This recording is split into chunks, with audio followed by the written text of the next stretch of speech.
Excited si Mang Armando ng araw na yon. Kaarawan yon ng kanyang anak na si Randy. Araw din yon ng kanyang sweldo bilang isang street sweeper. May pandagdag na siya sa kanyang inipon na pambili ng gamit na alam niyang matagal nang gusto ng kanyang anak.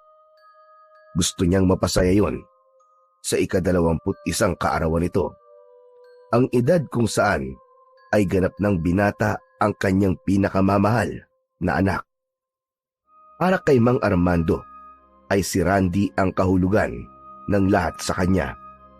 Kaya ginagawa niya ang makakaya para mabigyan ito ng maayos na buhay at mapagtapos sa pag-aaral. Dahil si Randy ang naiwang buhay na alaala ng kanyang pinakamamahal na asawa. Patay na ang asawa ni Mang Armando na si Inisa. Namatay ito ng dahil sa sakit. Nasa edad 6 na taon pa lamang nun ang anak nilang si Randy nang pumanaw ang kanyang asawa. Hanggang sa huling hininga ng asawang si Inisa ay wala itong bukang bibig kundi ang may iwang anak.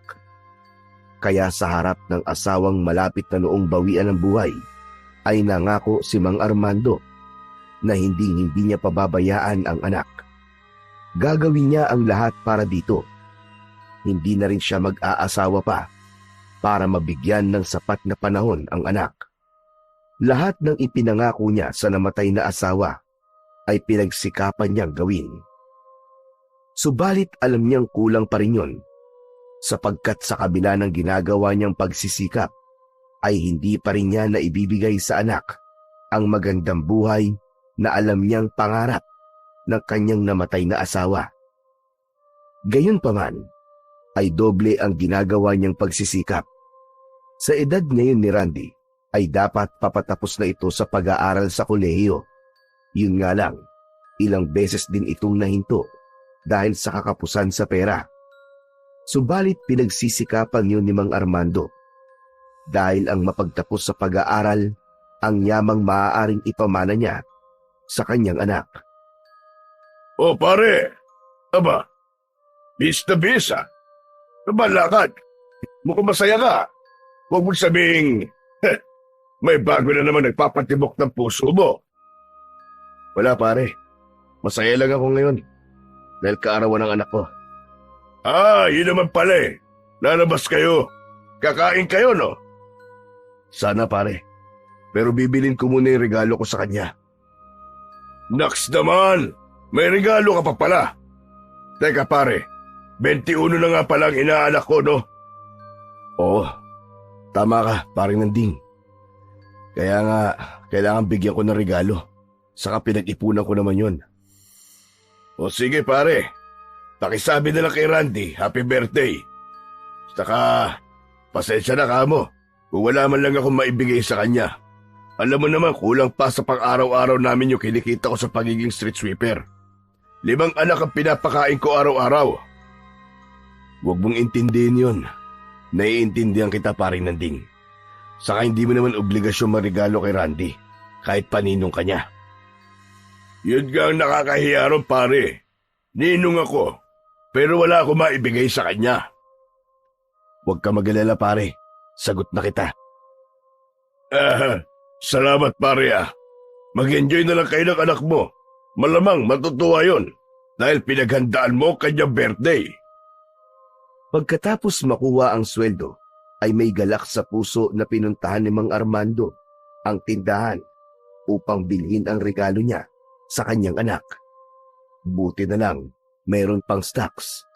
Ayon pa naman sa tindera, ay 3 na lang ang natitira. Kaya muntik pa palang hindi makabili si Mang Armando dahil espesyal na araw yun ng kanyang anak. Kaya ipinabalot niya ito kahit may dagdag gastos pa para sa gift wrapping.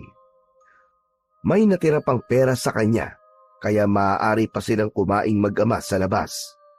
Sa ganun kasimpleng selebrasyon, nais ni Mang Armando maipakita ang pagmamahal sa kanyang anak. Galing sa pagbili ng regalo para sa anak, ay dumiretso na sa pag-uwi si Mang Armando. Hindi na muna siya bumili ng kahit na anong pagkain dahil nga kakain sila sa labas. Wala pa si Randy. Ang inaasahan niya'y naroon na ito galing sa school. Subalit ng araw na yon ay tila atrasado ito ng uwi. Inilagay niya ang regalo sa ibabaw ng mesa para pagdating ng anak niya ay ito ang una niyang makita. Naghintay pa siya ng halos 2 oras bago dumating si Randy. Umiinom ng kape si Mang Armando nang dumating ang kanyang anak. Naisipan kasi niyang magkape para hindi mainip sa paghihintay. Napatayo siya nang makitang dumating ang kanyang anak. Masayang binate si Randy. Anak, happy birthday. Ngayon ay binatang-binata ka na. Nakangiti pa si Mang Armando nang batiin ang anak. Natutulog pa kasi ito nang umalis siya ng umaga para magtrabaho. Kaya hindi niya nagawang batiin. Nagpasalamat si Randy sa ama. Agad niyang napansin ang regalong nasa ibabaw ng lamesa. Napangiti ng halos abot tenga ang binata nang makita ang regalo sa ibabaw ng mesa. Siguro naman, para sa akin ang regalo na to. Tama ka, anak. Binili ko yan. Dapat matagal ko na nga nabili yan eh. Pero kulang pa ang pera ko. Kaya pinag-ipunan ko muna. Teka, parang alam ko na ang laman nito. Dahil dito sa box. Alam kong magugustuhan mo yan, anak. Dahil matagal mo nang gusto magkaroon yan eh. Dahil nais ni Randy na makita kagad ang regalo ng ama, kaya sinira na nito ang wrapper. Masaya ang mukha ng binata nang makita ang box ng regalo. May kasabikang binuksan ang kahon ng sapatos, subalit biglang nawala ang ngiti nito, kundi napakunot ang noo. May pagtataka naman si Mang Armando sa naging reaksyon ng anak. Oh anak, bakit? Hindi mo ba nagustuhan? Ito? Ito ba yung regalo na pinagmamalaki niyo sa akin? Aba, oo anak. Bago yan at kabibili ko lang. Alam ko naman pong bago to eh. Teka anak, hindi mo ba nagustuhan yung rubber shoes na regalo ko sa'yo? Medyo mahal nga ang pagkakabili ko dyan eh. Ito? Ito ba? Itong sapatos na to? Mahal ang bili nyo? Oo, 3 pares na nga lang yan eh. Buti na lang, nakaabot pa ako. Fake naman to eh. Hayan nga oh, iba ang pagkakagawa ng tiketa. Teka anak, di ba ganyan ang tatak ng rubber shoes na gusto mo? Para magamit mo sa paglalaro ng basketball? Ganito nga yun, pero hindi ito. Fake ito eh. Original ang gusto ko. Sabi ng tindera, halos wala raw pinagkaiba yan dun sa original. Kaya nga mabenta. Class A daw yan kung tawagin. Itay, kahit ano pa sabihin nyo, fake pa rin yan. Ginaya lang yan. Eh anak, masyadong mahal kasi yung original eh. Kung yun ang bibiling ko, baka kalahating taon ko papag-ipunan yun. Kesa naman ganito, pagsusuotin nyo ako ng peke. Wala namang masama anak kahit peke pa yan. Maganda naman ah. Hindi, ayoko magsuot yan. Gusto nyo ba pagtawanan ako ng mga kaibigan ko? Kung gusto nyo, kayo na lang ang magsuot. Ako ayoko. Pabagsak na binitiwan ni Randy sa ibabaw ng lamesa ang sapatos na hindi niya nagustuhan. Kirot sa dibdib naman ang naramdaman ni Mang Armando sa ginawa ng kanyang anak. Ilang buwan niyang pinag-ipunan yun. Halos hindi na siya minsan kumakain o kaya pinagsasabay na niya ang tanghalian at merienda para lang may maitabi at may pambili ng regalo sa kaarawan ng anak. Kaya lang, hindi pala yun pahahalagahan ng kanyang anak. Pasensya ka na anak. Hayaan mo. Pag-iipunan ko na lang uli para yung original lang mabili ko sa susunod. Huwag nyo kasing igagaya yung taste nyo sa taste ko. Ayoko ng peke, lalo na ng sapatos. Pasensya ka na talaga anak. Kumain ka na ba? Gusto ko sana sa labas tayo kakain. Saan? Sa turo-turo? Hindi na, tay. Hindi dun. Dun sa paborito mong kinakainan natin nung bata ka pa. Yung may mascot na kulay pula. Di ba paborito mo dun? Tay, nung bata pa ako nun eh. Bakit anak, ayaw mo ba ron? Sabi nyo nga, binata na ako, di ba? Kung ganun, saan mo ba gusto? Para dun tayo pumunta. Magkano po ba ang budget nyo? Dumukot si Armando sa kanyang bulsa at inabot yon sa anak. 2 papel na tig 1,000 at isang 500 pesos. Ito anak ko. Kinuha yun ni Randy. Ako na lang po ang kakain mag-isa, tay. Saka, dadaanan ko na rin yung ilang kaibigan ko. Kinakantsawan kasi ako eh. Kung wala raw bang magiging ganap kayo ng birthday ko. Magse-celebrate kayo ng mga kaibigan mo, anak? Oo, para maging masaya man lang ang birthday ko kahit papano. Pagkakuha ng pera, ay agad na ring lumabas ng bahay si Randy. Naiwan si Mang Armando na nakatingin sa anak hanggang sa lumabas ito ng pintuan. Tumayo ito at kinuha ang sapatos na inayawan ni Randy. Hinaplos-haplos pa niya yon, ang sapatos na pinag-ipunan niya at katumbas ng hindi niya pagkain ng tanghalian ng ilang beses ay hindi man lang pinahalagaan ng anak. Dahil sa peke daw ito. Hindi namamalayan ni Mang Armando na tumutulo na pala ang luha niya sa kanyang mga mata. Bumagsak pa yon sa peking sapatos na binili niya para sa anak. Ang regalong pinag-ipunan niya ay magiging katumbas lang pala ng kanyang pagluha. Napakasakit nun para sa kanya. Parang gusto niyang huminto ang pagtibok ng kanyang puso at tumigil sa pag-ikot ang mundo ng pagkakataong yun dahil sa sakit na dulot ng ginawa ng kanyang anak. Naiwan si Mang Armando na nag-iisa sa bahay, samantalang si Randy ay pinuntahan ang kanyang mga kaibigan. Ang perang inilaan ng kanyang itay para sa pagkain nila sa labas na magkasama ay ginamit ni Randy na panglibre sa kanyang mga kaibigan. Pumunta sila sa isang bar upang doon uminom at magsaya. Madaling araw na nang umuwi si Randy mula sa pakikipagsaya kasama ang mga kaibigan. Lasing ito dahil sa nainom na alak. Halos hindi makaya ang katawan. Subalit ang mahalaga para kay Mang Armando ay nakauwing ligtas ang kanyang anak.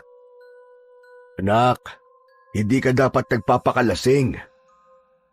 Ang dami mo sinasabi. Nakauwi naman ako ah. Yun na nga anak eh. Paano kung may nangyari sa'yo? Wala nga masamang mangyayari, hindi ba? Wala, di ba? Inalalayan ni Mang Armando ang anak at inihiga ito sa kama nito. Upang mabawasan ang kalasingan nito, ay kumuha siya ng malamig na tubig at pinunasan ang anak. Tay, salamat nga pala. Masaya ang mga kaibigan ko dahil binlowout ko sila. Hindi man sila ni Randy ang lumabas na magkasama, kundi ang mga kaibigan nito ay ramdam ni Mang Armando ang kasiyahan ng anak. Kahit paano ay may saya siyang naramdaman sa kanyang puso na napasaya niya ang kanyang anak sa araw na yon dahil nakasama ang mga kaibigan sa kanyang kaarawan. Subalit nakakaramdam siya ng kirot sa dibdib at kalungkutan kapag naaalala niya na binaliwala ni Randy ang regalo niya na kanyang pinag-ipunan. Ganun pa man, ay pilit niyang iwinaksiyon sa kanyang isipan. Ayaw niya nang palakihin pa yon.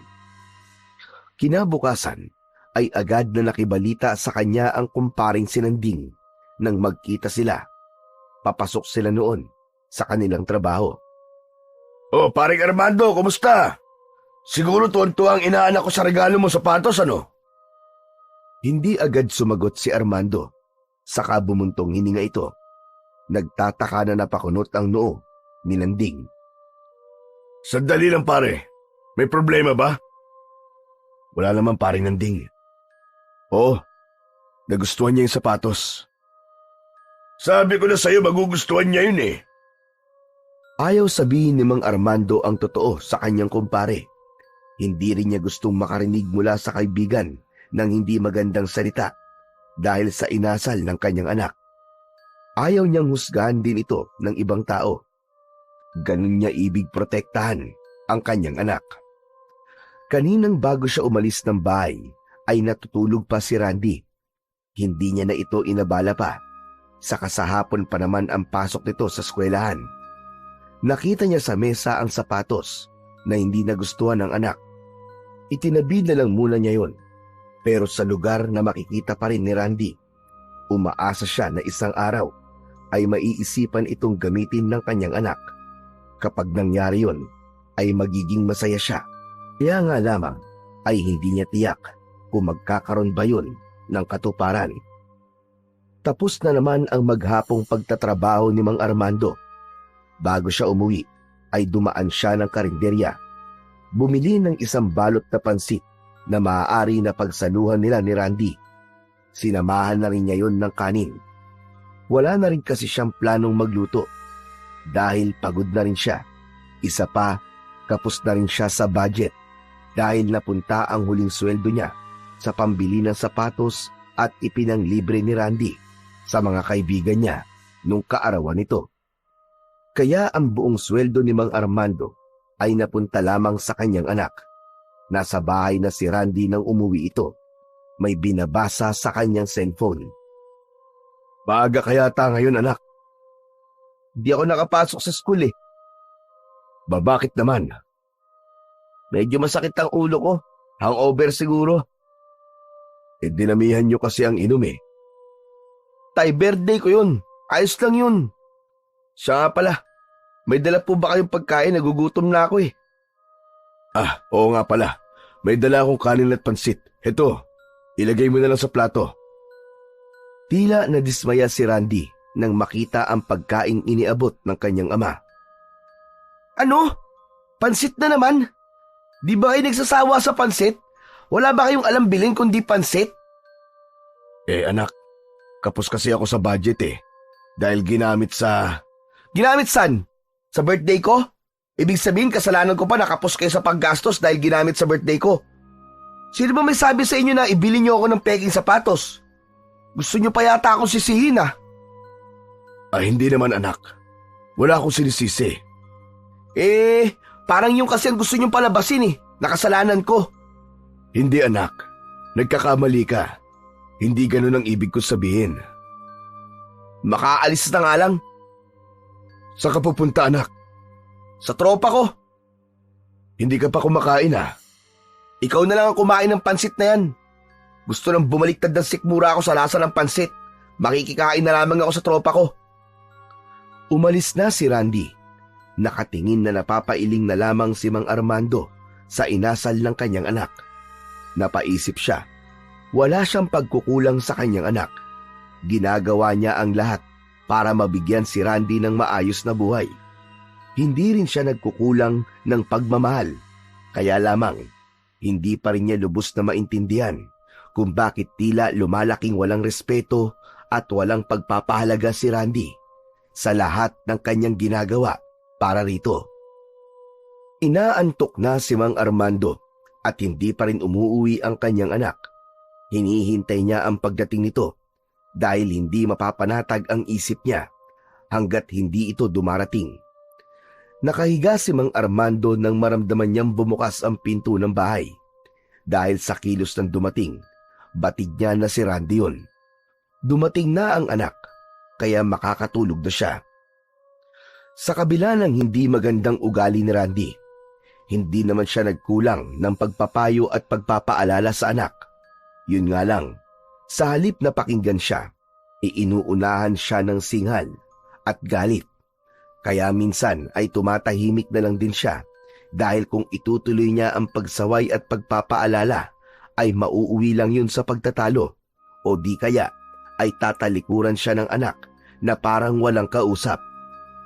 Nasaktan si Mang Armando, subalit wala na siyang magawa. Ganun pa man ay hindi nagbabago ang pagmamahal niya para kay Randy. Masama ang pakiramdam ni Mang Armando ng araw na yun. Hindi na lang siya papasok sa trabaho, kaya lamang ay kailangan niyang kumilos at pumasok dahil sayang ang isang araw.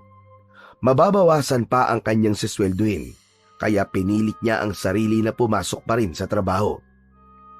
Dahil nga sa kalye ang trabaho ni Mang Armando, kaya mahirap sa gaya niya ang ganong trabaho, lalo na kapag merong hindi magandang nararamdaman. Subalit kailangan niyang pilitin ang kanyang sarili. Habang nagwawalis ay nakaramdam siya ng hilo. Kaya huminto muna siya sandali sa pagtatrabaho para maupo sa ilalim ng isang punong malapit lang sa kanyang kinaroroonan. Pinuntahan niya ang puno upang doon ay magpahinga, pero habang naglalakad ay ramdam ni Mang Armando na tila umiikot ang kanyang paligid, subalit pilit pa rin niya itong pinaglalabanan. Habang nakaupo sa ilalim ng puno, ay pinakikiramdaman ni Mang Armando ang sarili. Mula sa hindi kalayuan, ay nakita niya ang isang grupo ng mga lalaking estudyante na maingay na nagbibiruan habang naglalakad. Mula sa grupong yun na may 4 ang bilang, ay nakita niya nakasama roon ang kanyang anak na si Randy. Gusto niyang tumayo para lapitan ang kanyang anak, kaya pinilit niya ang kanyang sarili. Hirap man at nakakaramdam ng pagkahilo, ay nagsikap na tumayo. Si Mang Armando, nang makatayo siya, ay kumaway siya at tinawag ang kanyang anak na si Randy. Randy! Randy! Nakita ni Randy ang ama at narinig ang tawag. Napahinto ito sa paglalakad na nakatingin sa kanyang ama. Inulit ni Mang Armando ang pagtawag sa anak. Hirap man, ay mas nilakasan niya ang kanyang boses. Randy! Randy, anak! Dahil mas malakas ang pagtawag ni Mang Armando, ay napatingin sa kanya ang mga kasama ni Randy. Subalit kasunod ng pagtawag nito sa anak, ay tumindi ang nararamdamang pagkahilo ni Mang Armando. Dahilan para bumagsak siya sa lupa. Nagulat at agad na lumapit ang mga estudyante kay Mang Armando para tulungan ito.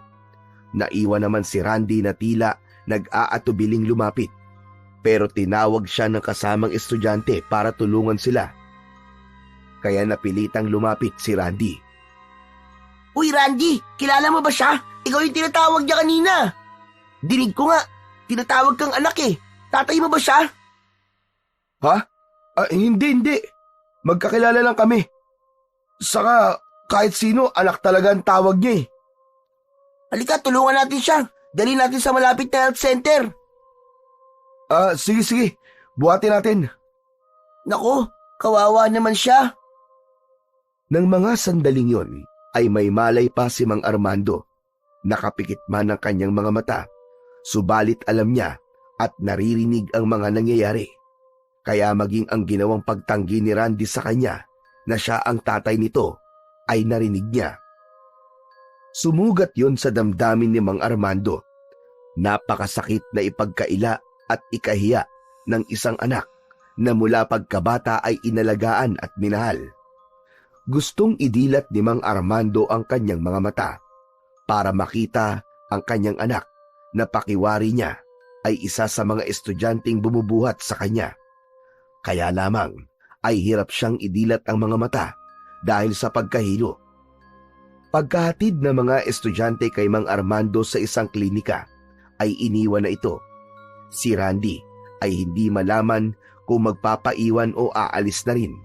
Pero dahil ayaw malaman ng kanyang mga kaibigan na yon ang kanyang ama, kaya sumama rin siyang umalis. Nakarating naman sa kaalaman ni Mang Nanding ang nangyari sa kumpare, kaya pinuntahan niya ito. Labis itong nag-aalala para sa kaibigan. Pare, may nakapagsabi sa akin na nandito kang araw. Salamat pare, at pinuntahan mo ako dito. O ano, kumusta ba ang pakiramdam mo? Eto, bumubuti-buti na. Maigi na lang pala at tinulungan ka ng mga estudyanteng yun, ano? Paring Nanding, gusto ko nang umuwi. Sigurado ka bang kaya mo na, pare? Oo pare, kaya ko na. O sige, Ihatid na lang kita sa inyo para sigurado maayos ka makakauwi. Ang ihatid na ni Landing ang kumpare sa bahay nito, ay dinatnan niya roon si Randy.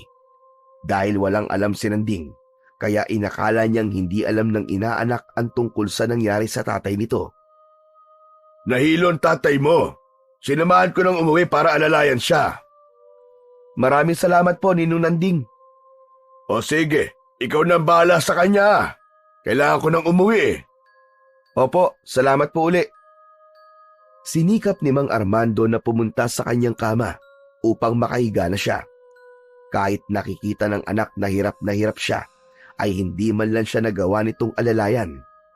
Bago pa humiga sa kama si Mang Armando, ay ang anak pa rin ang nasa isip nito. Anak, hindi na ako nakabili ng ulam ha. Kaya bumili ka na lang ng delata sa tindahan. Kumuha ka na lang ng pera sa bag ko. May 100 pa doon. Hindi na ako kakain. Gusto ko na magpahinga eh. Nahiga na sa kanyang kama si Mang Armando. Tinapunan yun ni Randy ng bahagyang tingin. Nakikiramdam siya sa sasabihin ng ama.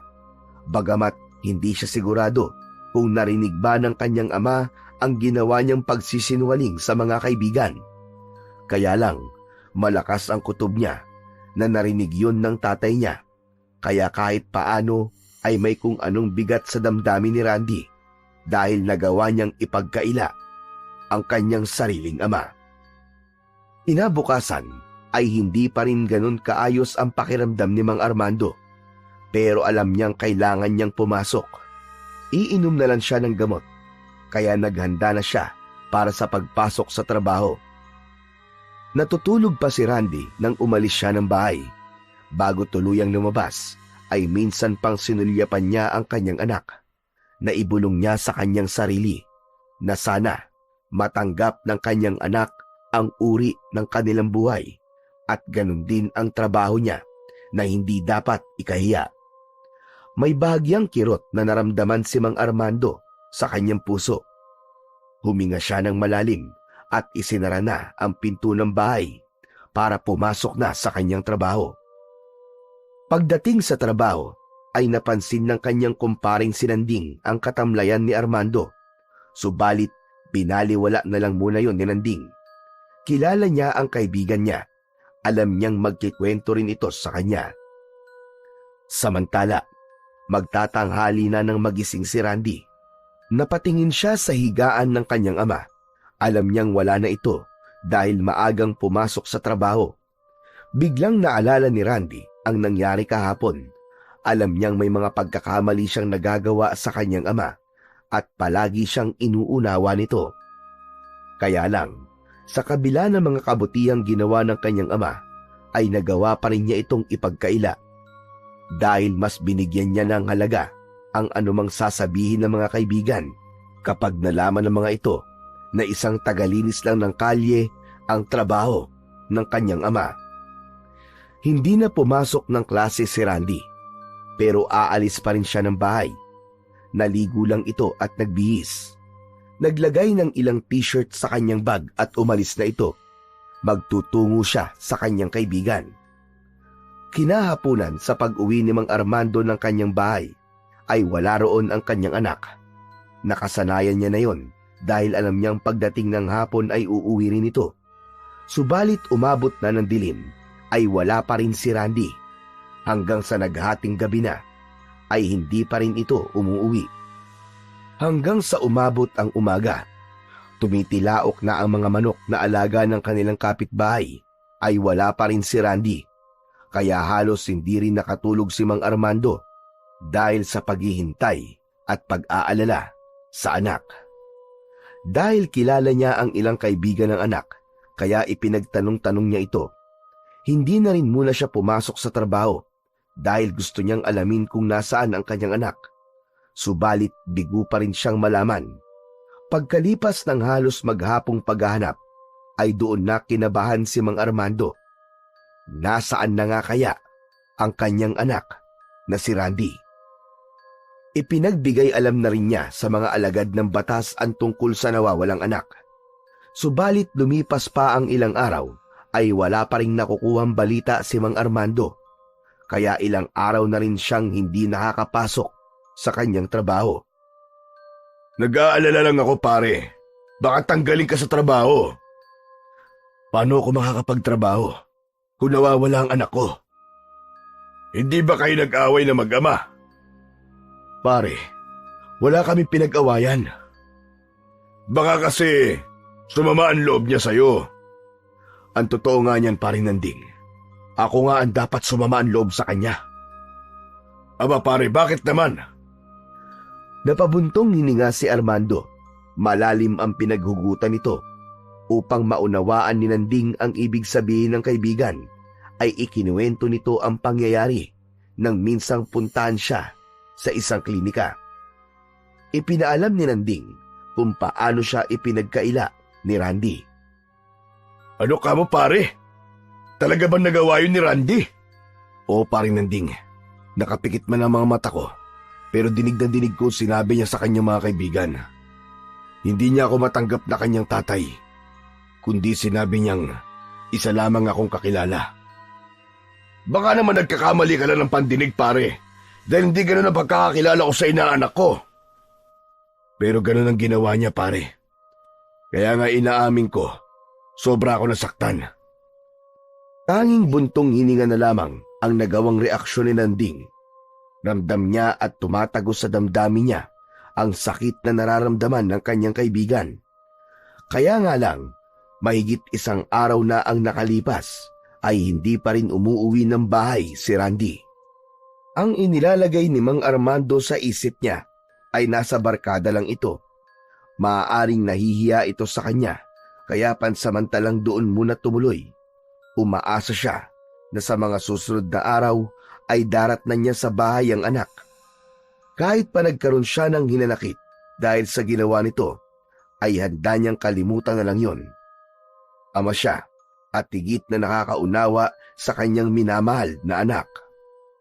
Subalit lumipas pa ang mga araw, ay hindi pa rin umuuwi si Randy.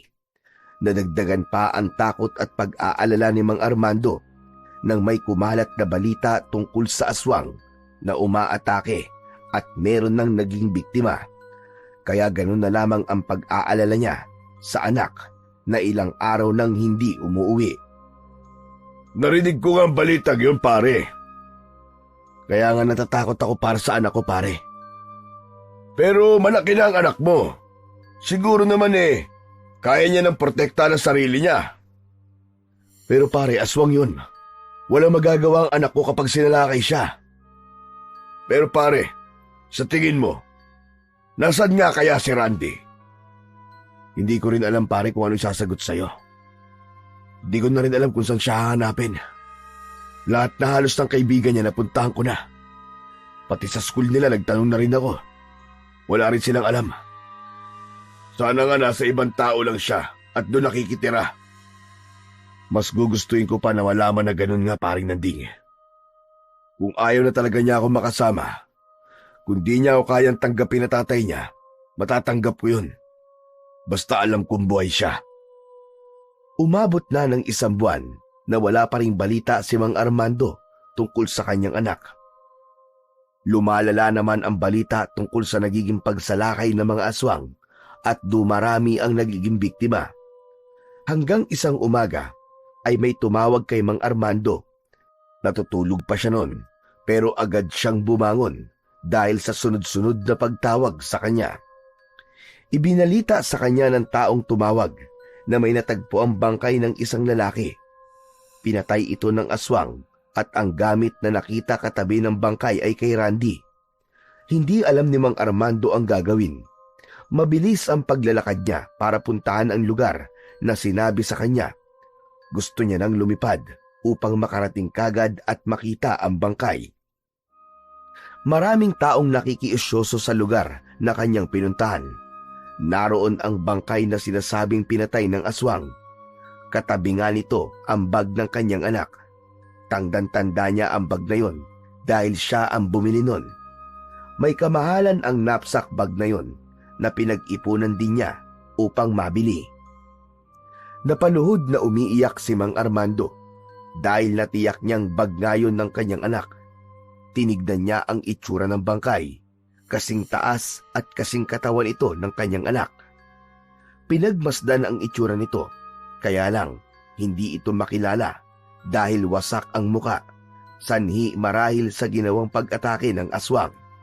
Pero ang suot na damit nito ay puting t-shirt at maong na pantalon na meron din ang kanyang anak. Dahil sa mga gamit na nakita ni Mang Armando at sa sinabi rin ng kanyang damdamin na anak nga niya ang bangkay na yon, si Randy ang pinatay ng aswang. Nangyari nga ang bagay na ikinakatakot niya. Dahil kapos sa pinansyal, ay lumapit si Mang Armando sa kanilang kapitan upang matulungan siyang mabigyan ng maayos na libing ang kanyang anak. Binigyan din siya ng pera ng opisina na kanyang pinapasukan. Nag-abuloy din ang mga kasama niya sa trabaho. Kahit paano ay nakalikom ng malaking halaga at malaking tulong yun para sa pagpapalibing sa anak.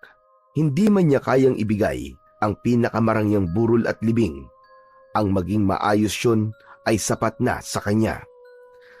Sa pamamagitan ng pagtutulungan ay naihatid sa huling hantungan ang labi ni Randy. Pagkagaling sa libing, pagpasok ng bahay ay nakabibinging katahimikan ang sumalubong kay Mang Armando. Mapapanatag na ang isip niya. Hindi na siya mag-aalala kung nasaan ang kanyang anak. Kaya lamang, napakasakit isipin na iniwan na siya nito. Hindi niya na makakasama kailanman ang pinakamamahal na anak. Umagos ang luha sa mga mata ni Mang Armando. Halos nagsikip rin ang kanyang dibdib sa tindi ng paghihirap ng loob at nararamdamang matinding kalungkutan. Kinuha niya mula sa mesa ang picture frame ng anak na inilagay sa ibabaw ng kabaong ng iburol ito. Niyakap niya yon at nang mahiga siya sa kama ay ipinatong naman niya sa kanyang dibdib. Nais niyang sa kanyang pagtulog ay mapanaginipan man lang niya si Randy. Kahit sa panaginip ay makita niyang buhay ang nag-iisang anak. Kinabukasan, maagang nagising si Mang Armando pero hindi siya papasok sa trabaho. May ilang araw pa siyang nakalib sa trabaho dahil nga sa sinapit ng kanyang anak. Kadalasan ay pagkakape ang unang hinaharap niya pagkagising sa umaga. Subalit ng mga sandaling yun ay hindi niya hinanap ang kape. Pumasok siya sa nag-iisang kwarto sa kanyang bahay. Mula sa tambak na mga gamit na halos hindi na nagagalaw ay may hinanap siya roon. Hanggang sa makita niya ang isang lumang itim na bag. Binuksan niya ito at mula sa bag ay kinuha niya ang isang maliit na kahon na yari sa kahoy. Tumambad sa kanya ang isang medalyon na nagtataglay ng mutya ng puso ng saging. Minana pa niya sa kanyang lolo na minana naman ng kanyang lolo sa tatay nito. Ibig sabihin ay ika-4 na henerasyon na siya sa pag-aalaga ng naturang medalyon na may mutya ng puso ng saging. Naging magsasaka sa taniman ng saging ang ninuno ni Mang Armando. Doon nito yun nakuha at dumaan sa maraming pagsubok dahil may mga malignong ibig umangkin ito na kanyang napagtagumpayan. Matagal na panahon na niyang itinago ang nasabing medalyon na may mutya ng puso ng saging dahil nais niyang magkaroon ng isang tahimik na buhay. Alam kasi niya ang mga obligasyon at tungkulin na kaakibat ng agimat na yon. Bukod doon ay magiging malapit din siya sa iba't ibang uri ng hindi pangkaraniwang nilalang kapag aktibo niyang ginamit ang medalyon na may mutya. Kaya nga lamang pagkatapos ng dekada-dekadang hindi paggamit noon, kundi itinago lamang ay muli niya itong hinanap dahil meron siyang dapat paggamitan. Galing sa lahi ng mahuhusay na antingero ang pamilya ni Mang Armando. Mula sa pinakaninuno nila ay nagpasalin-salin ang pagiging antingero. Pagdating nga lang sa kanya ay ibig niya nang putulin yon at kalimutan. Kaya nga lang tila hindi yun nakatadhana. Dahil sa pagkakataong yon ay nakatakda niya na yung gawing aktibo at gamitin. Ang buong akala ko Hindi na darating ang pagkakataong kailangan kong kunin sa aking pinagtataguan ng medalyong ito. Dahil ang una kong plano ay tuluyan ng kalimutan at talikuran ng pagiging antingero para sa tahimik na buhay. Subalit, dahil sa nangyari sa nag-iisa kong anak na si Randy, kailangan magamit ko to. Dapat magkaroon ng katarungan ng kanya naging kamatayan. Mahigpit at may kasamang galit ang pagkakahawak ni Mang Armando sa medalyon. Buo na ang kanyang desisyon. Gagamitin niya yon para sa minimithing katarungan. Kaya isinusumpa ko na gagawin ko ang lahat para pagbayarin ng aswang na pumatay sa aking anak. At lahat ng kauri nila ay makakatikim ng aking ngit-ngit at pag-iiganti. Kaya ng gabi ring yun ay sinimulan na ni Mang Armando ang orasyon at dasal para gawing aktibo muli at palakasin ang bisa ng taglay ng medalyon at mutya. Sa isang maliit na tila altar na kanyang ginawa, ay inilagay niya doon ang larawan ng kanyang anak na si Randy. Magpapaalala yon na ang lahat ng kanyang gagawin ay para sa katarungan ng pinakamamahal na anak. Kinabukasan, sa pagpasok ni Mang Armando sa kanyang trabaho, ay tila nagkaroon ito ng pagbabago. Naging tahimik at madalas ay nasa isang lugar lamang na ipinagtaka din ng kaibigan niyang si Nanding. Paring Armando, okay ka lang ba? Tanging tango lamang ang naging tugon nito sa tanong ng kaibigan. Pare, nag-aalala kasi ako sa iyo eh. Pero naiintindihan kita na masyadong masakit ang mga nangyari. Kaya lang hindi pa katapusan ang mundo. Hindi naman dahil na nawala ang anak mo, ay kailangan mo na rin pabayaan ang sarili mo. Nanatiling walang kibo si Mang Armando. Pinakikinggan lamang niya ang mga sinasabi ng kanyang kaibigan. Alam niyang hindi maiintindihan ng kaibigan niyang si Nanding ang kanyang pinagdaraanan. Si Randy ang lahat sa kanya. Si Randy ang buhay niya. Kahit hindi maganda ang pakikitungo sa kanya ng anak, ay mahal na mahal niya ito. Dahil tanging ito lamang ang nagpapaalala ng kanyang asawa na labis niyang minahal. Dahil napansin ni Nanding ang tila kawalan ng interes ng kaibigan na makipag-usap, kaya minabuti niyang iwan na lamang muna ito. O sige pare, kung wala ka pa rin sa kondisyon para makipag-usap, irerespeto ko yun. Pero sana bumalik na ang dating Armando na kaibigan ko. Iniwan na ni Nanding ang kaibigan. Sinundan naman ito ni Mang Armando ng tingin. Ang tanging nasa isip niya ngayon ay kung paano siya makakapaghiganti sa kampon ng kadiliman na pumatay sa kanyang anak. Kung dati maagang natutulog si Mang Armando pagdating ng gabi, mula nang mamatay ang kanyang anak, ay nagbago na ang routine ng kanyang buhay. Pagdating ng hating gabi, ay lumalabas siya ng bahay upang mag-abang ng aswang na maaaring umatake at manggulo sa kanilang baryo. Hindi lang sa baryo nila siya nakakarating, kundi maging sa karatig na baryo o sa lugar na napapabalitang ginugulo ng mga aswang. Subalit ng gabing yon, ay tila hindi mabibigo si Mang Armando dahil mula sa kanyang kinaroroonan ay may napansin siyang nilalang na nasinagan ng liwanag ng sikat ng buwan. Biglang nagkubli ito sa kadiliman. Nakiramdam siya at ang kanyang medalyon ay nagbigay ng hudyat. Bahagya itong gumalaw habang nakasuot sa kanyang leeg. Humanda si Mang Armando. Mahigpit na hinawakan ang bagong hasa at mahabang itak na sadyang inihanda niya para sa pagharap sa mga kampon ng kadiliman. Nasa bewang din niya ang isang kakaibang tirador na ang pinakabala ay mga puting bato na ibinabad sa bawang at asin. Kapag tumama ito sa isang aswang, ay mag-iiwan ng matinding sugat sa katawan na hindi agad basta-basta gagaling. Hindi pa rin lumalabas ang aninong nakita niya. Alam niyang nakikiramdam din ito at nag-aabang. Dahil malakas ang loob ni Mang Armando, sapagkat taglay niya ang medalyon na may kasamang mutya ng puso ng saging, ay naglakad-lakad siya. Tila ba ipinapain niya ang kanyang sarili. Kunwari ay wala siyang nakitang anuman. Nang makarating siya Sa may kadilimang lugar ay bumulaga sa kanya ang isang sigbin. Pinaniniwala ang alaga ito ng aswang.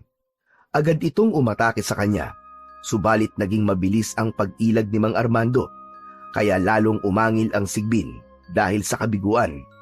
Hinawakan ni Mang Armando ang kanyang matalas na itak. Halika! Lumapit ka sa akin! Lapit! Tignan natin kung hanggang saan kaya mo! Nakahanda si Mang Armando. Sumisenyas pa ang kanyang kamay at pinapalapit ang umaangil na sigbin. Sige, lapit pa para makita mong hinahanap mong hayop ka. Nagpupuyo sa galit ang sigbin. Ang pag-angil nito ay sinabayan pa ng paglabas ng tila usok mula sa ilong. Saka buong lakas na lumundag patungo sa kinaroroonan ni Mang Armando. Mula sa itaas kung saan ay lumundag ang sigbin. Pabagsak yun sa kanya, kaya iniumang ni Mang Armando ang kanyang matalas na itak. Ito ang ginamit niyang pansalo sa pagbagsak ng sigbin. Kaya sa pagbagsak ng halimaw ay tumusok ang katawan nito sa hawak na mahabang itak. Bumaon ito sa katawan at lumusot pa ang dulo ng itak sa likod ng sigbin. Nagkikikisa yun na parang isang bulating nilagyan ng asin habang nakatusok sa mahabang itak na mahigpit na hawak pa rin ni Mang Armando. Hanggang diyang ka lang palang hayop ka. O ano ka ngayon? Naging para kang barbecue na nakatuhog sa aking itak. Mula sa katawan ng sigbin ay umagos ang masaganang dugo na dumaloy sa braso ni Mang Armando. Kaya ibinaba na niya yon. Bumagsak sa lupa ang sigbin na wala ng buhay. Sa kanya inalis ang pagkakatusok ng kanyang armas sa halimaw. Kaya lamang, pagkaraang alisin niya ang nakatusok na itak, ay biglang lumitaw ang aswang na marahil ay siyang nag-aalaga sa sigbin. Sabi ko na nga ba, may kasama ang sigbin na yon. At ikaw pala yon, hayop ka! Isang aswang na may matutulis na kuko, mahabang tenga, matutulis at maliliit na ngipin na parang lagari ang umatake kay Mang Armando. Malaki at matipuno ang katawan nito na maaaring kayang-kaya siyang ibalibag. Subalit hindi papayag si Mang Armando na maunahan siya ng aswang na yon. Nakaiwas muli si Mang Armando sa pag-atake ng aswang. Dahil sa nangyari sa sigbin, ay umiwas na lumapit ang halimaw. Kaya kinuha niya ang terador na nakasabit sa kanyang tagiliran. Binalahan ang terador at inasinta ang aswang na nasa ilang metro lang ang layo sa kanya. Pinakawalan ang bala ng terador at sapul ang aswang. Tinamaan sa katawan. Umangil ito ng malakas. Katunayan na nasaktan. Nakita ni Mang Armando na humanda ang aswang para umatake dahil hindi matanggap ang natamong pinsala sa katawan. Subalit nakita ng aswang na inihanda ni Mang Armando ang kanyang mahaba at matalas na itak. Nagdalawang isip ito at tumakbo na lamang palayo habang iniinda ang sugat sa katawan, sanhi ng tama ng bala mula sa tirador. Nagsimula ng tumilaok ang manok. Hudyat na yon na mag-uumaga na, kaya kailangan na rin ni Mang Armando ang umuwi. Alam niyang hindi na babalik sa pagkakataon na yon ang aswang. Kailangan na rin niyang matulog kahit ilang oras lang para makapasok sa kanyang trabaho. Nang makauwi sa bahay, ay inilagay nito ang kanyang armas na itak at tirador sa tila maliit na altar, kung saan ay naroon din ang larawan ni Randy. Subalit ang kanyang medalyon ay itinago niya. Hindi niya maaaring iwan yon sa kung saan. Sa kabilang dako, kung saan nakatira ang aswang na nasugatan ni Mang Armando, ay nagbalik na ito sa tunay na anyo. Naging tao na ito, na ang edad ay nasa 60, at siya, si Mang Patricio, isang mayamang siyentipiko. Mahilig gumawa ng iba't ibang imbensyon. Lumilikha rin siya ng iba't ibang uri ng halimaw. Siya rin ay pinuno ng mga aswang. Ang kanyang yaman ay mula sa mga taong naging kaibigan, pero hindi nakasundo. Ito ay kanyang pinapatay upang mapunta sa kanya ang yaman ng mga ito. Hawak niya ang kanyang tagiliran. May sugat ito at tumutulo ang dugo. Kagagawan yon ni Mang Armando. Tama ng bala ng tirador. Pabihira! Muntik na ako ron! Walang hiyang lalaki yon. Matinding makipaglaban. Hindi ako maaaring magkamali. Isa siyang antigero. Kailangan magamot ang sugat niyo, Boss Patricio. Hindi pa karaniwan ang ginamit na bala na tumama sa akin tagiliran. Iba ang sakit nun. Matindi. Mukhang napaghandaan ang ginawa mo pagsalakay. Hindi ko rin alam. Pero ngayon, isang bagay lang ang dapat mailagay sa ating utak. Hindi na natin magagawa ang kahit na ano dahil sa pagkakaroon ng manunugis na yon. Pero boss, may nakahanda ba kayong plano para sa katulad ng manunugis na hahadlang sa ating mga plano? Oh, siyempre naman. Alam ko ang ibig mo sabihin. Sa tamang panahon, handang-handa na siya para humarap sa malalakas na manunugis. Dahil siya ang nagtataglay ng pambihirang katagian ng isang aswang. Tama kayo, pero sa ngayon, dapat na talaga magamot ang inyong sugat. Baka lumala pa yan at tuluyan kayo maghina. Samantala, sadyang nagbago na nga yata ang ugali ni Mang Armando. Hindi na ito gaanong nakikipag-usap sa kaibigan si Nanding. Naiilang na rin siya na lumapit, kaya hinayaan na lang ito.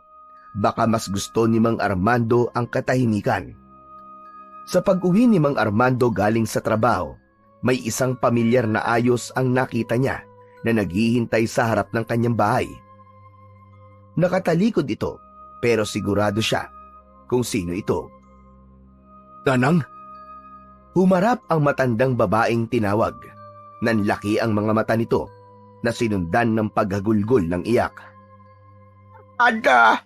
Armando ang apo ko. Wala na pala ang apo ko. Walang imik si Armando na yumakap na lang sa kanyang ina. Pasensya ka na. Ngayon lang ako nakapunta. Ang dami kasing problema. Saka hindi ako makaalis dahil sa pag-aalala sa mga anak ng ate mo. Nakatira ang nanay ni Armando sa Cebu, sa kapatid na babae ni Armando. Nauunawaan niya kung di man ito nakarating kagad ng mamatay ang kanyang anak. Pero Armando, sinikap ko pa rin makapunta dito dahil nga nag-aalala ko sa'yo. Pumasok na sila ng bahay upang ipagpatuloy ang pag-uusap. Binigyan ni Armando ng tubig ang ina dahil alam niyang nanikip ang dibdib nito. Kumusta ka na rito, anak? Pinipilit ko po maging okay, Nanang. Kahit wala na po si Randy. Totoo ba yung balitang nakarating sa akin, ha? Na ikinamatay ng apo ko? Opo, Nanang. Sus Mariosep, talaga palang merong aswang sa lugar na ito. Sila po ang walang awang pumatay sa aking anak. Hindi mo na talaga maintindihan ang panahon ngayon. Pero hindi natatapos ang lahat sa pagkamatay ni Randy, Nanang. Anong ibig mo sabihin? Gaganti ka sa mga aswang na yon, ganun ba? Kung kinakailangan po. Abay, loko ka ba? Gusto mong ilagay sa peligro ang buhay mo?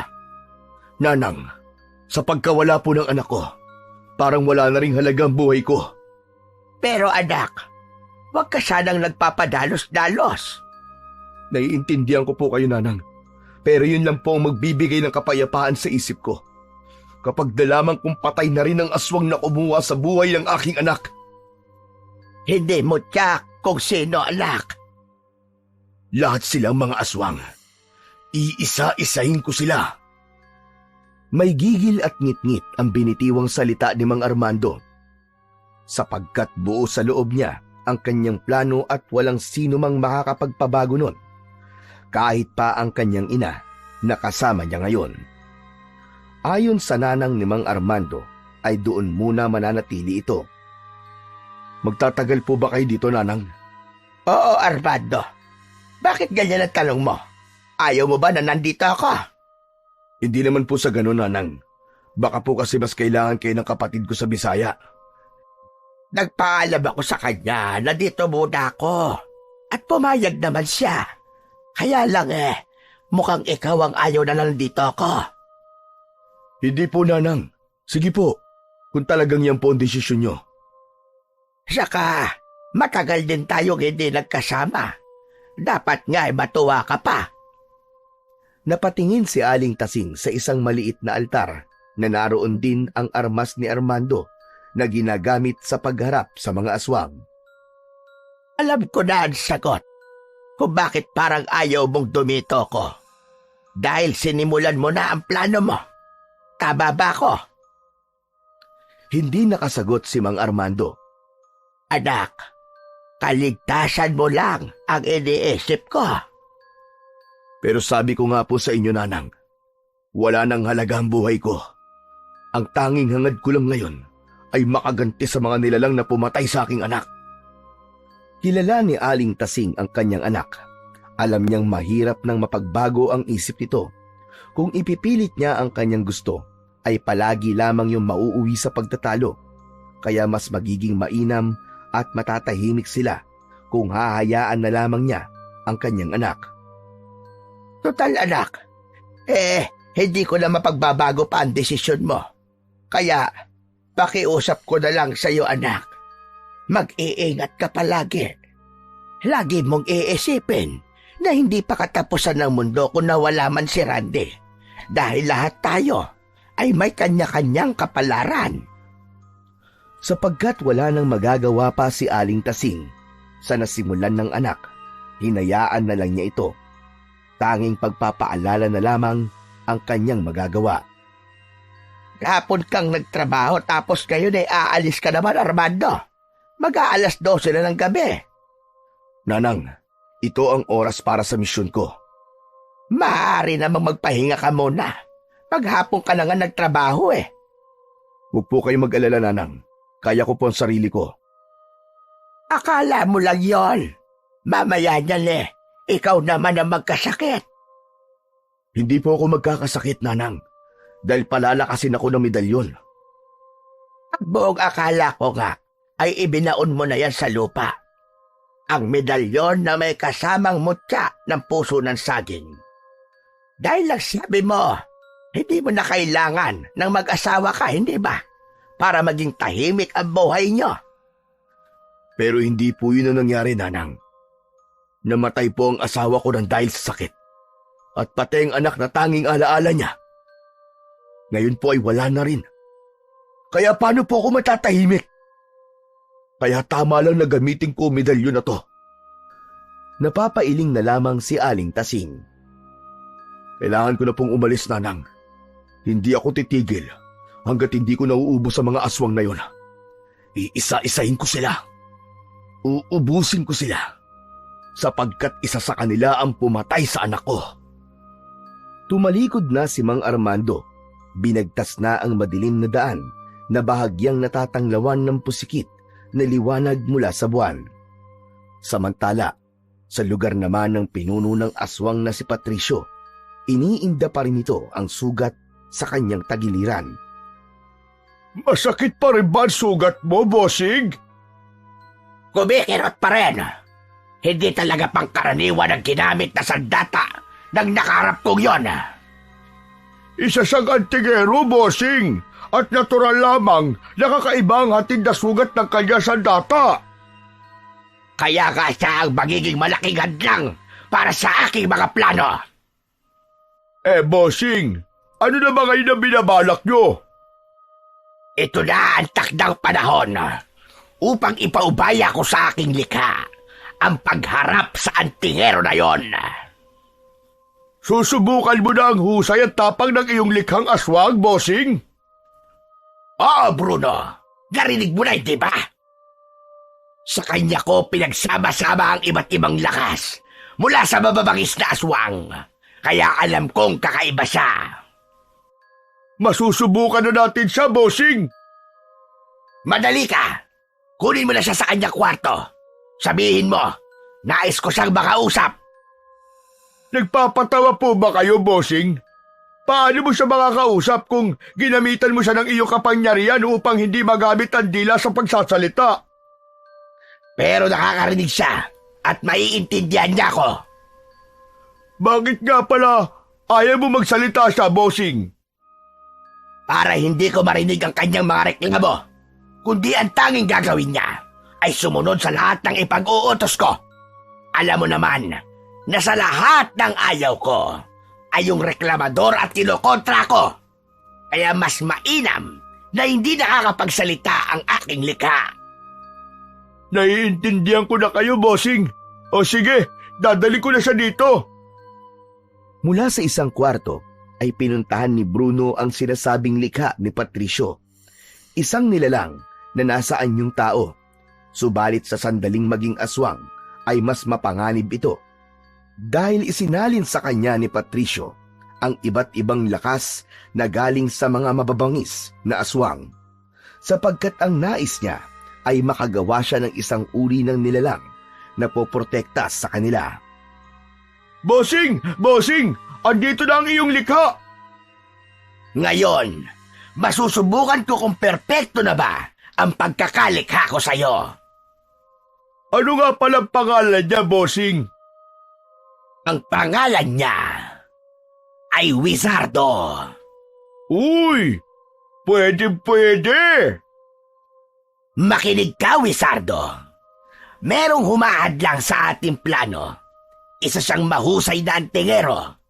Pero alam kong sisiw lang ang kakayahan niya sa kakayahang nasa pagkatao mo. Kaya siya ang una mong misyon. Gawin mo ang makakaya mo para alisin siya at hindi maging sagabal sa landas natin. Nakatitig lamang si Wizardo kay Patricio. Pagkway tumango ito na pagpapahiwatig na naiintindihan niya ang utos ng kanyang amo. Sige na, umalis ka na. At sa pagbabalik mo, inaasahan ko na may dala kang magandang balita. Umalis na si Wizardo. Tinahak na nito ang dilim upang hanapin ang antingero na sinasabi ni Patricio. Samantala, gaya ng dati, ay iniikot ni Mang Armando ang baryo upang mag-abang sa pagdating ng nilalang ng dilim. Nakatali sa bewang ang terador at hawak sa kanyang kamay ang matalas at mahabang itak. Nakaramdam ng kaluskos si Mang Armando sa hindi kalayuan mula sa kinaroroonan niya. Agad niyang inihanda ang kanyang sarili. Alam niyang mapapalaban na naman siya sa gabing yun. May kung anong bagay na bumagsak sa gawing kanan niya. Doon na padako ang kanyang atensyon, kaya humakbang ng 3 malalaking hakbang upang alamin kung ano ang pinagmulan nun. Kaya nga lang, mula sa kanyang likuran ay pabagsak na lumitaw ang isang kakaibang uri ng aswang. Tila nalinlang siya nito. Hinawakan ng umataking aswang si Mang Armando. Mahigpit ang pagkakahawak sa kanyang leeg, na tila ibig ibaon pati ang matutulis na kuko. Ramdam na ramdam niya na malakas ito. Nagpupumigla siya, subalit hindi pa rin siya makaalpas. Lalong humihigpit ang pagkakahawak sa kanyang leeg. Noon naisip ni Mang Armando na suot nga pala niya sa kanyang leeg ang kanyang medalyon. Agad niyang kinapayon at nang mahawakan niya ay idinikit niya sa kamay ng halimaw na nakahawak sa kanyang leeg. Nabitiwan siya ng halimaw at lumuwag ang pagkakahawak sa kanyang leeg. Umusok ang kamay ng aswang dahil sa pagkakapaso. Umaangil sa galit na nakatingin sa kanya. Sige, lumapit ka! Subukan mo! At tsak gugulong ang ulo mo! Umangil lang sa kanya ang aswang. Nakikipagtitigan ito sa kanya. Ano? Yan ba ang gusto mo? Ay tuay tayo! Sabi ko sa'yo, lumapit ka para makita mo ang hinahanap mo! Demonyo! Biglang lumundag ang aswang. Malakas itong lumundag na umabot sa likuran ni Mang Armando. Yan pala ang alam mo. High jump. Pero sige lang, lumundag ka pa na lumundag. At magkaroon lang ako ng pagkakataon. Tsak, tatalsik ang isang bahagi ng katawan mo. Sinisiguro ko yan. Nakikiramdam ang aswang nakaharap ni Mang Armando. Tila humahanap ito ng buwelo kung paano susugurin ang kalaban. Huwag ka palang lumapit Teka nga. Kinuha ni Mang Armando ang dalang terador Agad itong binalahan upang tiradurin ang aswang na tila naduduwag lumapit sa kanya. Hinila na niya ang goma ng tirador. Kaya lamang, bago pa pakawalan ang balang bato nito, ay biglang nagbago ang anyo ng aswang na ilang metro lang ang layo sa kanya. Ah! May kakayahan siyang magpalit ng anyo! Lumapit ito at nagpaikot-ikot sa itaas. Sinundan ang tingin ni Mang Armando. Malamlam ang liwanag mula sa buwan, kaya nahihirapan siyang aninagin ang lumilipad na aswang. Mahihirapan siyang asintay nito, lalo na kung paikot-ikot ito na lumilipad. Pinaglalaruan ako ng aswang na to ah. Akala yata niya, malilin lang niya ako. Hindi tumitigil sa pag-ikot sa itaas ang aswang. Nang makakuha ito ng tiyempo, ay biglang sumerko ito sa ere at umatake kay Mang Armando. Nataranta siya sa mabilis na pagbulusok ng aswang na nasa anyo ng isang malaking ibon. Nabitiwan niya ang hawak na tirador. Maging ang itak ay nabitiwan din niya. Sinunggaban ng aswang na ibon ang damit ni Mang Armando. Nahawakan ito at naiangat siya paitaas. Nagkakakawag si Mang Armando.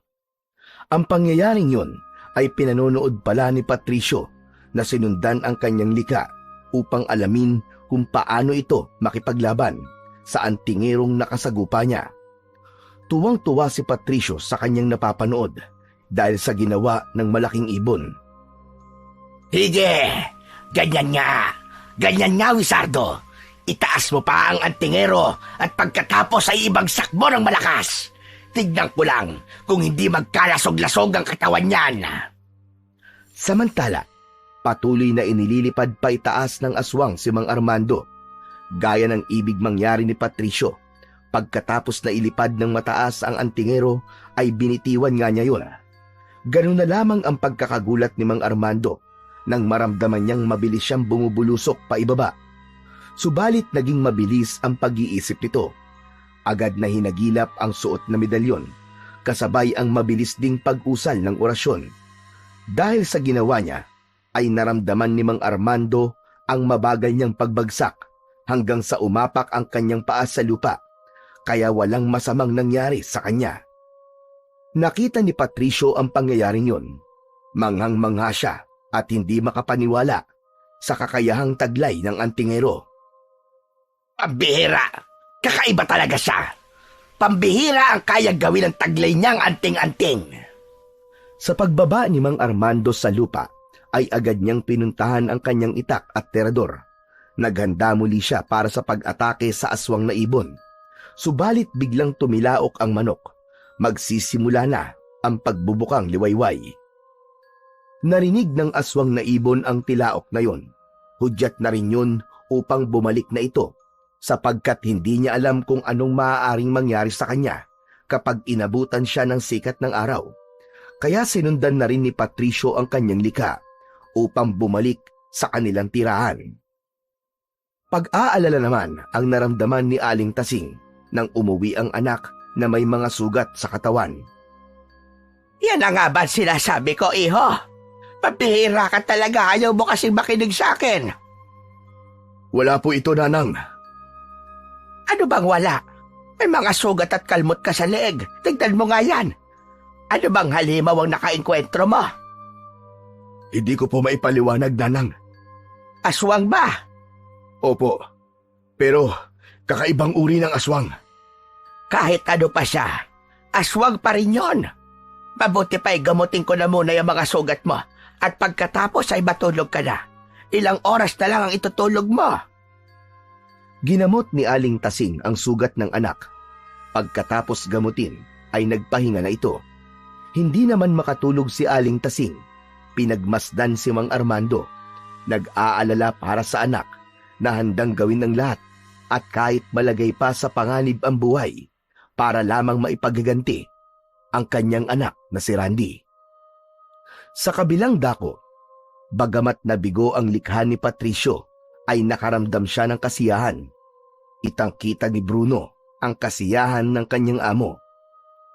Hindi niyo ba itatago ang saya niyo, bossing? Mahusay! Napakahusay talaga! napanood niyo po ang pakikipaglaban ni Wizardo? Oo, Bruno. Napanood ko. Pero, bigo ho siya, hindi ba? Hindi niya napatay ang antingero. Tama ka. Pero ginawa niya ang kanyang makakaya. Nagkataon nga lamang na kailangan na niyang umuwi dahil mag-uumaga na. Kung ganun, maaasahan nga si Wizardo, bossing. Tama ka, Bruno. Tama ka. Subalit hindi pangkaraniwan ng antingero na yon. May kakaiba siyang kapangyarihan. Ang medalyon na dala niya. Doon nang gagaling ang pambihira niyang lakas. Bossing, kailangan matapatan ang kanyang medalyon. Tama ka, Bruno. At yun ang dapat kong hanapan ng paraan kung paano matatapatan ng kapangyarihang taglay ng medalyon ng antingerong yon. Sa pagpasok ni Mang Armando sa trabaho, ay ikinagulat ni Nanding ang pagbati sa kanya ng kaibigan. Hindi siya makapaniwala. Ikaw nga ba yan, paring Armando? Oo pare, bakit? Ano bang ipinagtataka mo? Aba, kasi matagal-tagal na din na halos hindi kita nakakausap. Mas gusto mo kasi nag-iisa ka eh. Pasensya ka na pare. Mas gusto ko kasi ng mga sandaling yun na mapag-isa. Pero ngayon, okay na ako pare. Tanggap mo na ang pagkawala ni Randy. Yun ang bagay na mahirap pa rin tanggapin pare. Pero kahit paano, ay unti-unti nang lumuluwag ang dibdib ko kapag naaalala ko nangyari. Teka. Ano nga pala nangyari sa leeg mo? Bakit may nakabalot na tela? May mga sugat ka ba? Wala ito pare. Allergy lang. Kaya binalutan ko ng tela. Ginagamot ko na. Kaya mawawala na rin ito. Siya nga pala, Armando. Alam mo na ba yung balita? Hindi pa rin nawawala ang aswang dito sa baryo at mas nadaragdagan pa mga biktima. Huwag ka mag-alala pare. Mauubos din sila. Ano? Teka, bakit mo nasabi yan? Paano sila mauubos? Basta pare. Sige na. Simulan na natin ang pagtatrabaho at marami pa tayong lilinisin.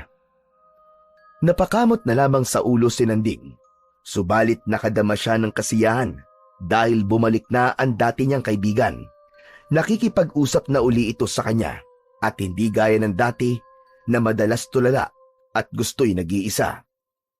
Samantala, gamit ang talino at kapangyarihan galing sa kadiliman, ay hinarap ni Patricio ang kanyang likha na si Wizardo.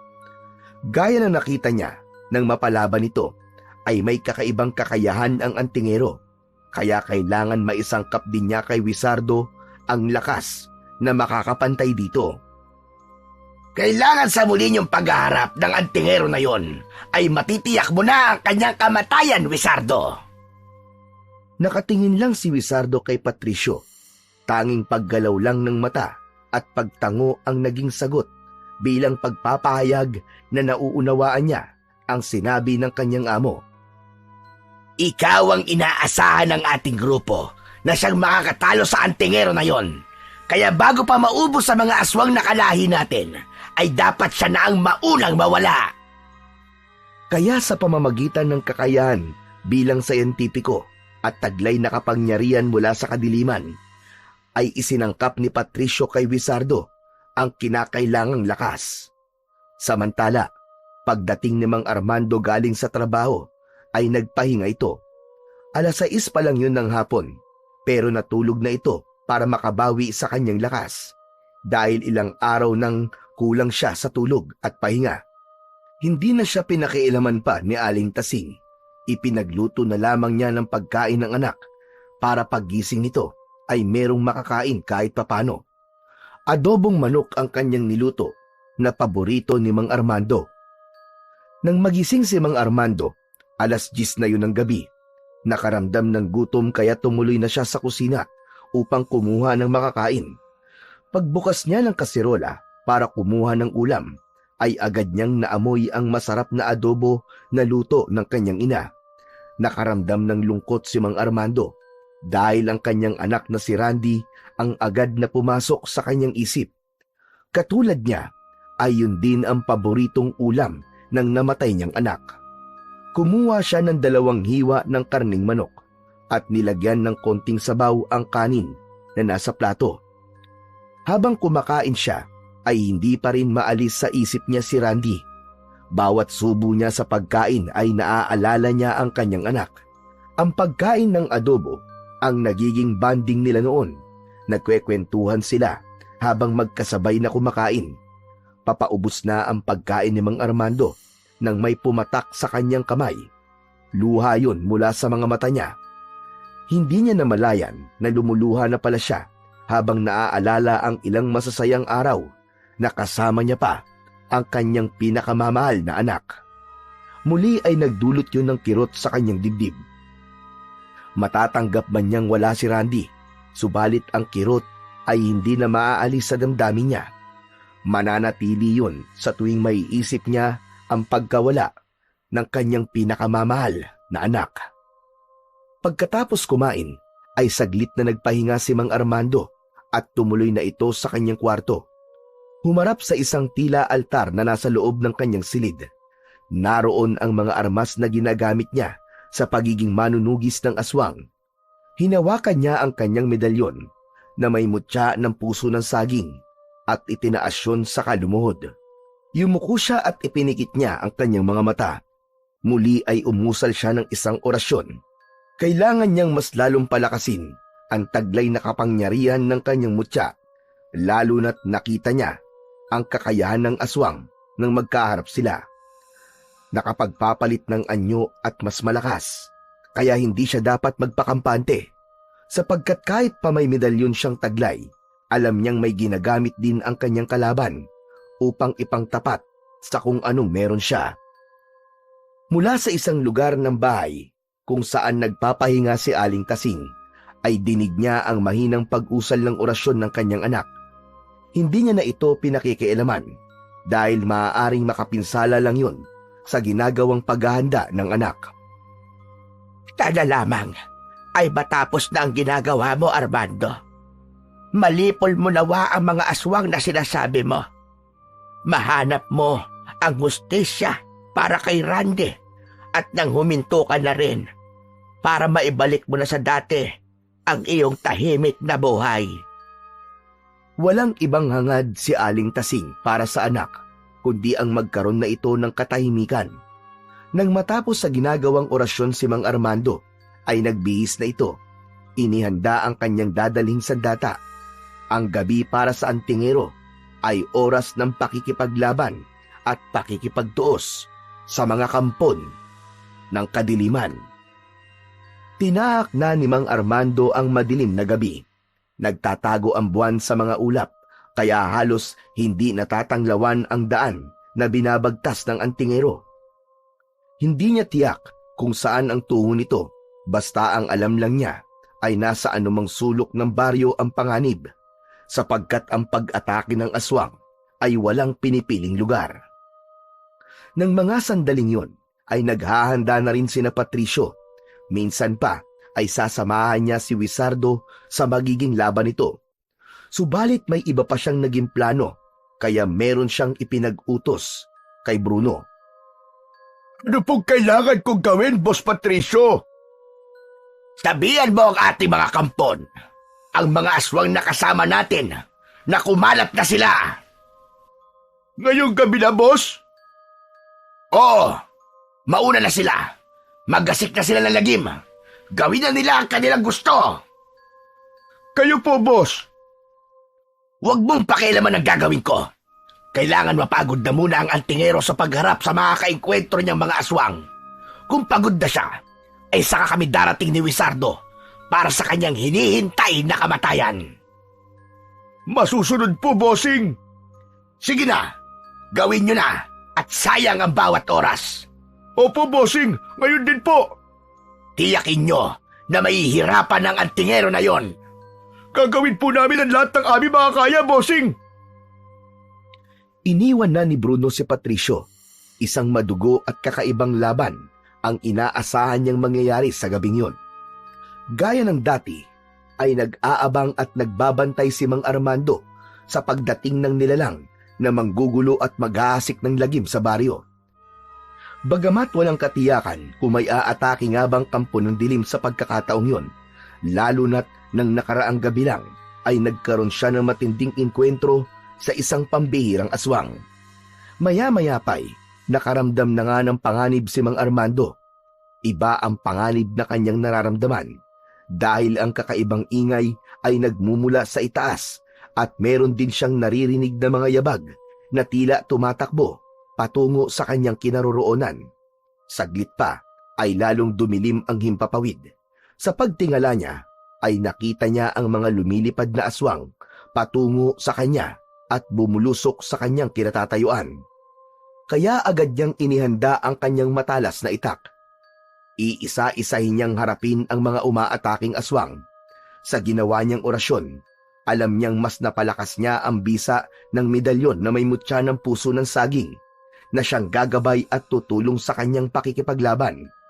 Mabilis ang pag-atake ng mga lumilipad na aswang mula sa himpapawid. Agad namang iwinasiwas ni Mang Armando ang kanyang hawak na mahabang itak. Sa dami ng aswang na umaatake at sumasalubong sa kanya, ay tiyak ang pagtama ng matalas na itak sa katawan ng mga ito. May mga aswang na napupugutan ng leeg, braso, pakpak. Merong lumuluwa ang lamang loob kapag napupuruhan sa katawan. Bagamat hindi lahat ay namamatay, subalit nasusugatan ang karamihan sa mga umaataking aswang. Tila wala yatang katapusan ang pagdating ng mga lumilipad na aswang. Gaya ng bilin ni Patricio na pinuno ng mga aswang, ay kailangan nilang pagurin muna ang antingero. Wala talaga kayong kasawa-sawa. Ayaw niyo akong tigilan. Kaya hindi ko rin kayo titigilan, mga demonyo! Ang ibang aswang na bagamat may tama sa katawan ay pilit pa ring tumatayo at bumabangon para ipagpatuloy ang paglaban.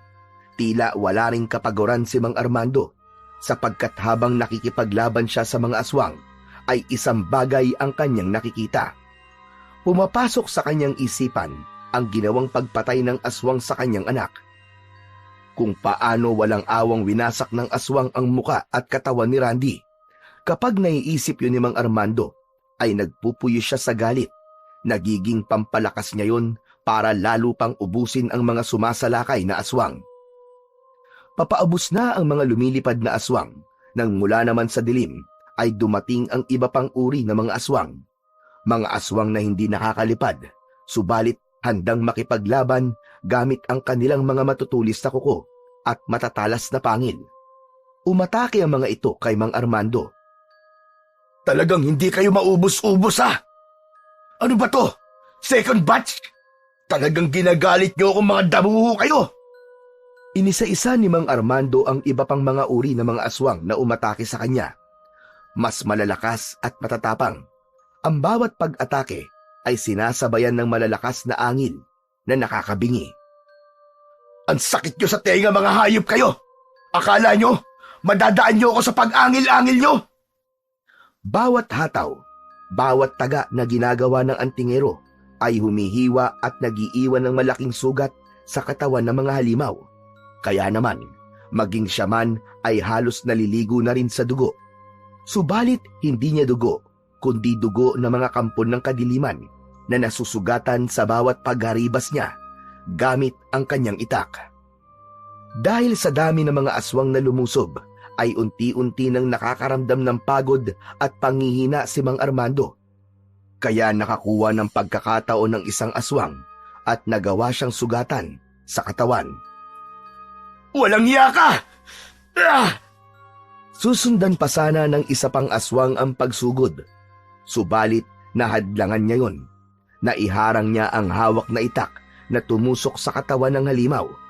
Sa dami ng mga halimaw na kanyang napatumba, alam niyang hindi siya pinabayaan ng kanyang taglay na mutya. Buong akala ni Mang Armando ay tapos na ang matinding engkwentro ng sandaling yun. Subalit biglang sumulpot at iniluwa ng dilim si Wizardo. Hindi niya na yon ikinagulat. Ikaw na naman! Hindi ka pa rin nagsasawa! Muli ay inihanda ni Mang Armando ang kanyang sarili. Batid niyang pambihira si Wizardo. Nagbabago ang anyo nito at hindi pangkaraniwan ang taglay na lakas. Siguro, ikaw ang pumatay sa anak ko, demonyo ka! Nakatitig na lumalakad paikot si Wizardo. Kumukuha ito ng tiyempo para atakihin si Mang Armando. Hindi mo na ako maiisahan ngayon. At kahit magbago ka pa sa kung anong anyo, alam kong mapapatay at mapapatay kita. Halimaw ka! Muli ay lumundag-lundag ang aswang na si Wizardo. Batid ng antingero na nilalansi lamang siya nito. Humanap ng tamang diskarte upang atakihin ang kalaban. Hinigpitan naman ni Mang Armando ang pagkakahawak niya sa kanyang sandata. Ang dami mong seremonyas! Ano pang hinihintay mo? Sumugod ka na! Para makita mo ang hinahanap mo! Umangil ang halimaw na kaharap ng antingero. Biglang umatake ito. Agad namang naitutok ni Mang Armando ang kanyang hawak na sandata. Hindi man napuruan ay nasugatan ang katawan ng aswang. O ano? Akala mo yata may iisahan mo ko? Ngayon, ako naman! Dahil batid ni Mang Armando na may kakaiba sa kaharap niyang aswang, kaya kailangan niya ang tulong ng medalyon na may mutya ng puso ng saging. Hinawakan niya yun at itinaas. Naglabas yun ng kakaibang enerhiya na hindi mabuti sa pakiramdam ng aswang. Tinakpan ng halimaw ang kanyang tenga na tila may kung anong ugong na naririnig na may masamang epekto sa kanyang pakiramdam. Kaya umatungal ito ng tila nasasaktan. Dahil sa pangyayaring yon, ay nakakita ng pagkakataon ng antingero upang atakihin ang halimaw na nasa kanyang harapan. Nagawa niyang sugatan sa mukha ang halimaw, subalit hindi yun napuruan. Lalo lamang nagwala ang aswang at ibig nitong gumanti kay Mang Armando, subalit mas mabilis na nakatakbo papalayo ang antingero. Nang makalayo siya sa halimaw, ay agad niyang inihanda ang kanyang tirador. Binalahan yun at inasinta ang aswang na nagplanong umatake sa kanya. Pinintirya niya ang hita ng halimaw sa pulyon at dahil sa kakaibang bala mula sa tirador, umusok ang bahagi ng hita nito. Nahirapang lumakad, kaya bumagsak. Nagmamadaling sumugod ang antingero dahil pagkakataon na niya yon upang tuluyan ng patayin ng aswang. Hawak nito ng maigpit ang matalas na itak upang itarak sa katawan ng kampon ng kadiliman. Subalit sa paglapit ng antingero ay bumuka ang bibig ng aswang at mula sa bibig nito ay bumuga ng malagkit na laway sa mukha ng antingero. Mabaho at nakakasulasok ang amoy ng laway nito. Halos bumaliktad ang sikmura ni Mang Armando. Pinunasan niya ang kanyang mukha ng suot niyang damit para alisin ang malagkit na laway na ibinuga ng aswang. Subalit matindi ang amoy nito na tila nakakapit at nakakasira sa konsentrasyon ni Mang Armando. Hirap pa ring makatayo ang halimaw, kaya may pagkakataon pa rin ang antingero upang atakihin ito at itarak sa katawan ang kanyang matalas na itak. Subalit bago pa maitarak yun ng antingero, ay isang aswang ang biglang sumugod sa kanya. Yun ay walang iba kundi si Patricio na nasa anyo ng isang mabangis na aswang. Ako ngayon ang harapin mo, antingero! Aba, at nagkakampiyan pa talaga kayo ha? Nahawakan ng sumugod na aswang ang braso ni Mang Armando na may hawak na itak. Susunggaban ng aswang upang kagatin ang gawing leeg ng antingero. Agad yung sinakmal ng aswang na hindi napansin ang medalyong suot nito. Kasama sa nasakmal ng aswang ang suot na medalyon na may mutya ng puso ng saging. Umatungal ang aswang dahil umusok ang bunganga nito. Lalong nagwala sa galit, subalit ang pag-usok na tila nasusunog ay nagpatuloy. Hanggang unti-unting tila naagnas ang bibig ng aswang. Kaya tumakbo itong papalayo, subalit habang lumalayo ay kitang-kita ni Mang Armando ang pagkahulog ng naaagnas na laman mula sa katawan nito. Matindi ang naging epekto sa katawan ng aswang, ang pagkakakagat nito sa medalyon. Ngayon naman ay binalingan ni Mang Armando ang halimaw na hirap pa ring makatayo dahil lubhang napinsala ang mga hita nito. Huwag ka na magpumilit na tumayo. Impakto ka. Katapusan mo na ngayon. Siguro, ikaw nga ang pumatay sa aking anak. Kaya dapat din sa kagaya mo mamatay. Higit pa sa ginawa mo sa anak ko. Ang gagawin ko sa'yo, pipinuhin kita. Dudurugin kita na parang alikabok! Habang nasa harap ng antingero ang aswang, ay matinding galit at panggigigil ang kanyang nararamdaman. Ang nais niya ay pagputol-putulin ang aswang na nasa kanyang harapan. Subalit bago pa man magawa yun ni Mang Armando, ay biglang nagpalit ng anyo ang aswang. Gaya ng una niya itong nakainkwentro, naging malaking ibon ito. Ngunit dahil nga merong sugat, ay mabagal ito at halos hirap ding lumipad. Talagang ginagalit mo kung impakto ka? Gusto mo pa talaga akong takasan? Walang iya ka! Gamit ang kanyang tirador, ay inasinta ang malaking ibon na hirap sa paglipad at dumapo sa isang puno. Hindi ka na makakalayo ngayon, impakto ka! Nasapol ang malaking ibon. Mula sa dinapuang puno ay bumagsak ito sa lupa. Kasunod nun ay nawalan din ng malay.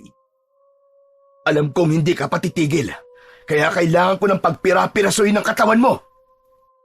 Bago pa simulan ni Mang Armando na pagpira-pirasuin ng aswang na naging malaking ibon, ay pumailan lang ang tunog ng tilaok ng manok. Yun ang hudyat na magbubukang liwayway na.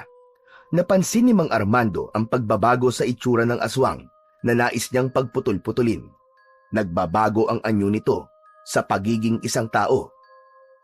Hindi na muna itinuloy pa ng antingero ang pagputol-putulin ang halimaw. Nagka-interes siyang makita ito kapag bumalik na sa tunay na anyo. Alam din niya, kapag nasa tunay nitong anyo ay hindi na magiging malakas ang halimaw na yon.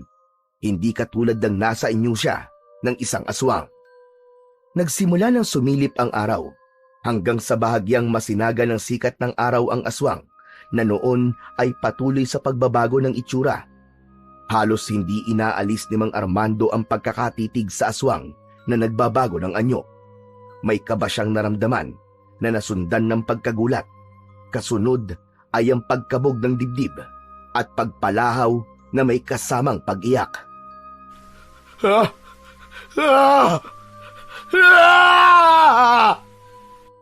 Kitang-kita ni Mang Armando ang kabuuan ng aswang na bumalik sa pagiging isang tao. Hubot-hubad ito dahil ang aswang na pinagplanuhan niyang patayin at pagputol-putulin ay ang kanyang anak na si Randy na inakala niyang patay na. Naging aswang ang kanyang anak. Ito pala ang naging likha ng scientificong si Patricio. Ginamitan ng talino at kapangyarihan upang gamitin sa kanyang misyon. Dahil nais ni Patricio ay lumikha ng malalakas na uri ng aswang na gagamitin niya sa kanyang mga plano, kaya humanap siya ng kalalakihan na nasa kabataan upang maging eksperimento. Si Randy nga ay isa sa una niyang naging biktima. Ang kanyang unang likha na dadaan sa masusing eksperimento. Ibig sabihin ay hindi bangkay ni Randy ang nakita ni Mang Armando na naging biktima ng aswang. Hindi kasi ito makilala dahil wasak ang mukha nun. Ito ang lalaking nagnakaw ng gamit ni Randy, kaya ang bag nito ang nakitang gamit katabi ng bangkay ng lalaki na pinatay ng aswang. Bagamat hindi batid ni Mang Armando ang lahat ng pangyayari, ang tanging mahalaga sa kanya ngayon ay buhay ang kanyang anak. Nagkamalay ito na nakatingin sa kanya. Niyakap ito ng mahigpit ni Mang Armando habang umiiyak. Randy anak, salamat. Salamat at buhay ka. Buong akala ko'y iniwan mo na ako. Ngayon kahit ano ka pa anak, kahit ano pa nangyari sa'yo, tatanggapin kita dahil anak kita at mahal na mahal kita. Subalit tila hindi nagustuhan ni Randy ang pagkakayakap ng ama. Buong lakas itong itinulak. Anak, ano ba problema mo? Nagagalit ka ba sa akin? Ako ito, ang itay mo. Anak, ako ang tatay mo. Napansin ni Mang Armando ang tila blankong reaksyon ni Randy. Oo nga't may mga tampuan din sila ng anak, pero iba ang pagkakataong yun. Tila hindi siya kilala ni Randy. Hindi rin ito nagsasalita. Kaya inalis ni Mang Armando sa kanyang leeg ang suot na medalyon at isinuot yun sa kanyang anak. Pagkasuot ng medalyon ay nagkikikisay si Randy na tila nahihirapan. Nakabukas ang bibig, subalit walang tunog na lumalabas doon. Subalit hinayaan lang yun ni Mang Armando. Saglit pa ay tumahimik ito na tila nawalan ng malay. Nakita ng antingero ang tila itim na usok na lumabas sa katawan ni Randy. Pumailan lang ang itim na usok hanggang sa tuluyan na itong nawala. Saglit pa ay nagkamalay na muli ang binata. Sa pagkakataong yun ay nakatingin ito sa kanya. Kasunod ay ang biglang pagyakap ni Randy ng mahigpit sa kanyang ama na umiiyak na parang isang batang paslit. Itay! Itay! Itay ko! Randy, anak! Itay! Itay, sorry! Sorry po, patawarin niyo po ako, Itay! Patawarin niyo po ako! Anak ko! Anak! Nanuot sa damdamin ni Mang Armando ang katagang binitiwan ni Randy. Tumagos sa puso niya ang ginawa nitong paghingi ng tawad na narinig niya sa kauna-unahang pagkakataon.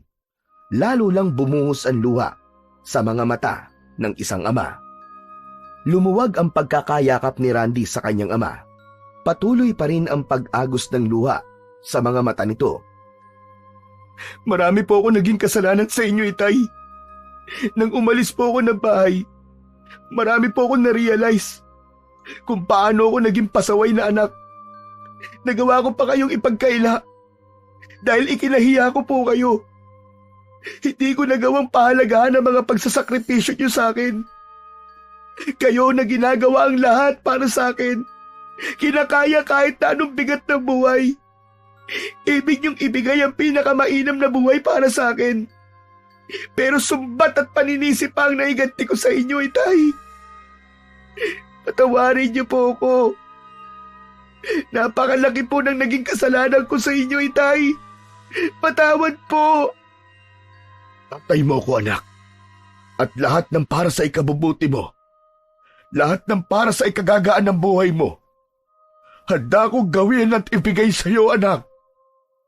Kung kailan po uuwi na sana ako, pagkatapos kong ma-realize sa mga pagkakamali ko. Saka naman po may kumuha sa akin. Dinala po ako sa isang malaking bahay. May itinurok po sa akin at wala na po ako matandaan. Kalimutan mo na yun, anak. Ano man ang ginawa sa iyo, ang mahalaga nandito ka na.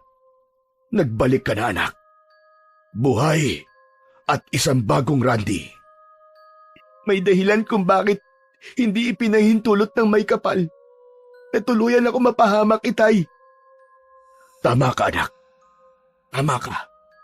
Dahil kailangan magkasama pa tayo. At makahingi po ako ng tawad sa inyo. Dahil hubot-hubad si Randy ng pagkakataong yun, hinubad ni Mang Armando ang suot na t-shirt upang magamit ng anak. Sa pag-uwi ni Mang Armando at Randy ay naghihintay si Aling Tasing sa harap ng bahay. Nanlaki ang mga mata nito at hindi makapaniwala sa kanyang nakita. Randy! Randy, apo! Abay, ikaw nga ba yan? Opo, nanang. Buhay po ang apo nyo. Abay, teka! Teka! Ano nangyari yon? Ang sabi mo, patay na ang apo ko. Pinatay siya ng aswang. Ang mahalaga po, nanang, buhay po ang apo nyo at magkakasama-sama na ulit tayo. Hindi na nagsalita pa si Aling Tasing. Napag-isip-isip niya na tama ang anak. Kahit ano pa ang mga nangyari, hindi na yon ang importante. Sa pagbabalik ni Randy sa bahay ng gabing yon, ay hindi makatulog si Mang Armando. Habang nahihimbing ang anak, ay pinagmamasdan niya ito. Lumapit at inalis sa pagkakasuot sa leeg ng anak ang medalyon na may mutya ng puso ng saging. Inilagay yon sa kanyang palad at hinagkan. Labis ang kanyang pasasalamat sa mutya na malaking bagay ang nagawa sa kanyang buhay. Alam niyang isa yun sa dahilan kung bakit niya ngayon kasama uli ang kanyang anak. Kinabukasan, bago pa mag-almusal ay nakita ni Mang Armando na may hinahanap ang kanyang anak. Hinayaan niya lang ito hanggang makita nito ang nakakahon na sapatos na binili niya nung kaarawan ng anak na binaliwala lamang ni Randy. Binuksan ng kahon at isinuot yun. Saktong-sakto sa kanya ang sukat nito. Tumayo si Randy at lumundag-lundag na suot ang sapatos. Naramdaman ni Randy na lumapit sa kanya ang ama. Tay, ito po ang pinakamagandang regalo na natanggap ko. Dahil alam ko po kung anong pagtitiis ng gutom at paghihirap ang ginawa niyo, mabili lang po ito. Tay, salamat po. Maraming salamat po, itay. Walang masabi si Mang Armando habang nakatingin sa anak. Minsan pa ay niyakap niya ito. Sobra-sobra ang pasasalamat niya dahil nawala man ang kanyang anak, subalit tila ibang tao na ang nagbalik. Nagkaroon na rin ng katuparan ang dating pangarap lang ni Mang Armando na makita ni Randy ang halaga ng mga bagay na kanyang mga ginagawa para sa kanya. Ang pagsubok sa ating buhay ay hindi natin maiiwasan. Dumarating ito upang subukin ang ating katatagan. Kaya sa bawat pagsubok na makakasagupa, magpakatatag at lumaban. Dahil ang pagtatagumpay ay laging nakaabang lamang. Naghihintay ng tamang panahon at pagkakataon upang ang lahat ng bagay at pangyayari ay mailagay muna sa tama at eksaktong disposisyon.